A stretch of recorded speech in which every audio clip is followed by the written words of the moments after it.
Magandang oras mga kababayan, narito na ang pinaka-latest update natin sa magiging lagay ng ating panahon ngayong araw at sa susunod na 24 oras. Mga kabayan, pinaghahanda na ang lahat dahil mas lalo pang lumakas si Super Typhoon Uwan at halos masakop na nito ang buong Pilipinas. At pinakamataas na tropical cyclone wind signal nakataas na sa iba't ibang bahagi ng bansa. Alamin natin ang pinakabagong update sa direksyon nito at ang mga lugar na dadaanan ng bagyo ngayon. Sa kasalukuyang kondisyon, si Super Typhoon Uwan ay patuloy na nagdudulot ngayon ng life-threatening condition sa malaking bahagi ng Camarines Norte habang patuloy ang paggalaw nito pakanluran, hilagang kanluran at nagbabanta na ngayon sa mga lalawigan ng Aurora at Pulilio Islands. Batay sa pinakabagong datos, ang sentro ng mata ng bagyo ay may tinatayang layo na lamang na 98 kilometers sa hilaga ng Daet, Camarines Norte o 95 kilometers sa hilagang silangan ng Infanta, Quezon. Sa ngayon, taglay na ni Uwan ang maximum sustained winds na umaabot sa 195 kilometers per hour malapit sa gitna at may bugso na umaabot sa 250 kilometers per hour. Sa kasalukuyan, si Super Typhoon Uwan ay patuloy na kumikilos pakanluran, hilagang kanluran sa bilis na 30 kilometers per hour. Sa sirkulasyon nito, umaabot na ngayon hanggang 950 kilometers mula sa sentro ang lakas ng hangin mula strong breeze hanggang typhoon force winds. Ibig sabihin, kahit ang mga rehiyong daan-daang kilometro ang layo mula sa mata ng bagyo, ay maaari pa rin makaranas ng malakas na hangin at malalakas na bugso ng ulan. Sa lawak na ito, halos kalahati ng bansa ay nasa ilalim ng impluwensya ng bagyo.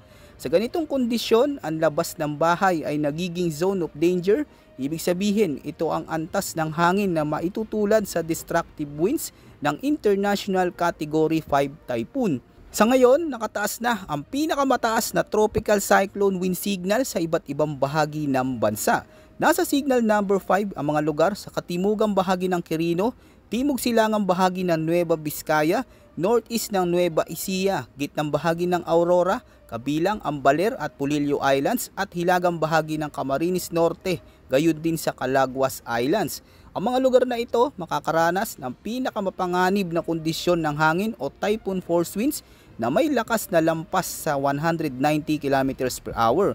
Ang ganitong lakas ng hangin ay may kakayahang magpalipad ng debris, magtumba ng transmission towers at magwasak ng mga kabahayan. Kung kayo ay nasa ilalim na signal number 5, hindi ligtas manatili sa labas, manatili sa matibay na gusali at kung kinakailangan, lumipat sa mga itinalagang evacuation center. Nasa signal number 4 naman ang malaking bahagi ng Luzon, kabilang sa mga apektado ang katimugang bahagi ng Isabela, buong lalawigan ng Quirino at natitirang bahagi ng Nueva Vizcaya, gayon din sa katimugang bahagi ng Mountain Province at katimugang bahagi ng Ifugao, gayon din ang lalawigan ng Benguet. Apektado rin ang katimugang bahagi ng Ilocos Sur, La Union, Pangasinan, nalalabing bahagi ng Aurora, Nueva Ecija at pinakahilagang bahagi ng Zambales. Nasa ilalim din ng banta ang hilagang silangang bahagi ng Tarlac, pinakasilangang bahagi ng Pampanga, silangang bahagi ng Bulacan, gayon din sa hilagang bahagi ng Rizal, silangang bahagi ng Quezon maging ang nalalabing bahagi ng Camarines Norte, hilagang bahagi ng Camarines Sur at sa may hilagang bahagi ng Catanduanes. Sa ilalim ng signal number 4, ang hangin ay may bilis na 120 hanggang 190 km per hour na sapat upang magdulot ng malawakang pinsala sa mga kabahayan, linya ng kuryente at punong kahoy. Ang mga bubong ay maaring liperin at ang mga instrukturang mahina ay maaring gumuho. Samantala, nakataas naman sa signal number 3 ang katimugang bahagi ng Cagayan, buong Isabela, hilagang kanluran, gitna at timog na bahagi ng Apayao, pati na rin ang Abra, Kalinga, natitirang bahagi ng Mountain Province, Ifugao at Ilocos Norte. Apektado rin ang nalalabing bahagi ng Ilocos Sur, Zambales, Bataan, Tarlac, Pampanga at sa may Bulacan. Kasama rin sa mga lugar na sa ilalim ng banta ang buong Metro Manila, Cavite, Batangas, natitirang bahagi ng Rizal, Laguna at Quezon, gayon din ang Marinduque, natitirang bahagi ng Camarines Sur, Catanduanes at ang mga lalawigan ng Albay, Sorsogon, kabilang ang mga isla ng Ticao at Burias Islands. Sa Visayas, maapektuhan din ang kalurang bahagi ng Northern Samar kung saan inaasahan ang malalakas na hangin, at ulan habang patuloy na lumalapit ang Super Bagyong Juan. Dahil dito, asahan ng storm force winds na aabot sa pagitan ng 90 hanggang 120 kilometers per hour, sapat upang mapagbagsak ng mga sanga ng punong kahoy, magpatumba ng poste at magdulot ng power interruptions. Nasa signal number 2 naman ang Babuyan Islands na titirang bahagi ng mainland Cagayan, buong Apayao, Occidental Mindoro, Oriental Mindoro, Romblon at natitirang bahagi ng Masbate. Apektado rin ang nalalabing bahagi ng Northern Samar pati ang hilagang bahagi ng Samar at hilagang bahagi ng Eastern Samar. Paalala, sa ganitong kondisyon, hindi dapat lumabas ng bahay. Maaring may mga lumilipad na debris at malakas na ulan na maaring magdulot ng flash floods at pagguho ng lupa. Nakataas naman sa signal number 1 ang Batanes, hilagang bahagi ng Palawan, kabilang ang Calamian, Cuyo. Apektado rin ang nalalabing bahagi ng Samar, Eastern Samar, gayon din ang Biliran, Leyte, Southern Leyte, Cebu, Bohol, Negros Oriental, Negros Occidental, gayon din sa Guimaras, Iloilo, Capiz, Aklan, gayon din sa may Antique. Sa Mindanao, maapektuhan naman ang Dinagat Islands at ang Surigao del Norte, kaya mag-ingat sa malalakas na bugso ng hangin dahil maaaring makasira ng mahinang instruktura, magpabuwal ng mga puno at makagambala sa mga biyaheng pandagat. Ayon naman sa latest heavy rainfall outlook advisory na inilabas ng Pag-asa ngayong araw, inaasahan ng napakatinding mga pag-ulan na aabot sa mahigit 200 mm o extreme to torrential rains ang mararanasan sa mga lalawigan ng Isabela, Quirino, Nueva Vizcaya, Kalinga, Mountain Province, Ifugao, Benguet, La Union, Zambales, Aurora, Nueva Ecija, Quezon, Bulacan, Camarines Norte, Camarines Sur, Catanduanes at sa may Albay. Ang ganitong antas ng pag-ulan ay may katumbas na isang buwang dami ng tubig sa loob lamang ng isang araw na maaaring magdulot ng life-threatening floods sa mga mababang lugar at severe landslide sa mga dalisdis ng bundok. Habang aabot naman sa 100 hanggang 200 mm ng ulan o heavy to intense rains ang mararanasan sa Ilocos Norte, Pangasinan, Ilocos Sur, Cagayan, Apayao, Abra, Tarlac, Pampanga, Bataan, Metro Manila, gayon din sa Cavite, Batangas, Laguna, Rizal, Marinduque, Occidental Mindoro, Masbate at sa may Sorsogon.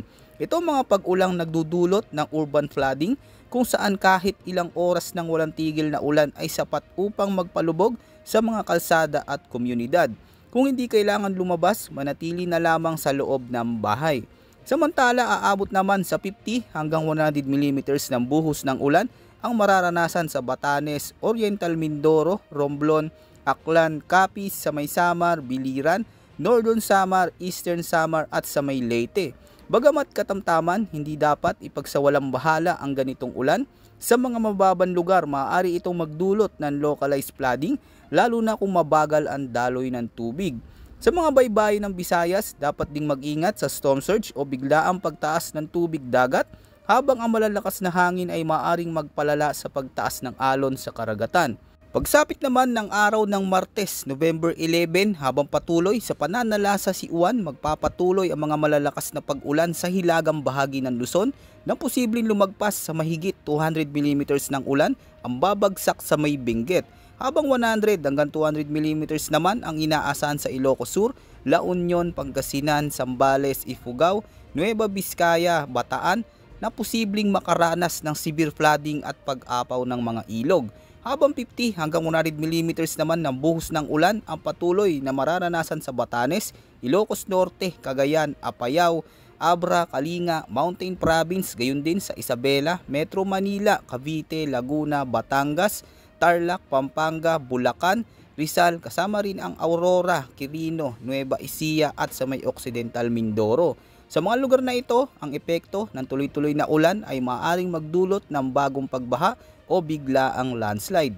Ayon naman sa pinakabagong track intensity outlook tungkol kay Super Typhoon Uwan, tandaan na hindi lamang ang mga lugar na direktang dadaanan ng mata ng bagyo ang dapat maghanda. Ang malakas na ulan, matitinding hangin at storm surge ay maaari ring maranasan kahit malayo ka pa sa landfall point, gayon din sa mga lugar na nasa labas ng itinakdang forecast track. Sa loob ng susunod na 24 oras, inaasahang patuloy na kikilos si Uwan, pakanluran, hilagang kanluran.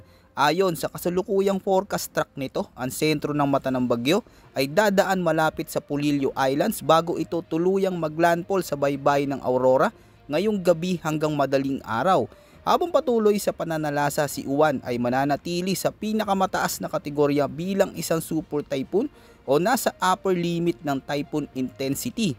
Sa lakas ng kanyang eyewall, posibleng magkaroon ng direct hit ang mga isla ng Calaguas at Polillo, kung saan mararanasan ang pinakamalakas na bugso ng hangin at pinakamatinding ulan kahit bago pa tuluyan tumama sa lupa ang sentro nito. Pagkatapos ng landfall, inaasang tatawid si Uwan sa bulubunduking bahagi ng Hilagang Luzon habang kumikilos ito unti-unti hihina dahil sa interaksyon ng malawak na kabundukan, ngunit mananatili pa ring nasa kategoryang typhoon sa kabuuan ng kanyang pagdaan. Sa umaga ng bukas, inaasang lalabas na ito sa baybayin ng Pangasinan at La Union. Dito, maaaring magpatuloy ang malalakas na bugso ng hangin at matinding pag-ulan, lalo na sa mga rehiyon direktang nasa landas ng eyewall o sa habagat na hinihila ng bagyo. Sa mga susunod na oras, patuloy pa ang pagbabago sa galaw at lakas ni Uwan, kaya huwag lamang tumingin sa sentro o linya ng forecast track. Ang tunay na panganib ay madalas nasa paligid nito sa ulan, sa hangin at sa alon na dala ng unos.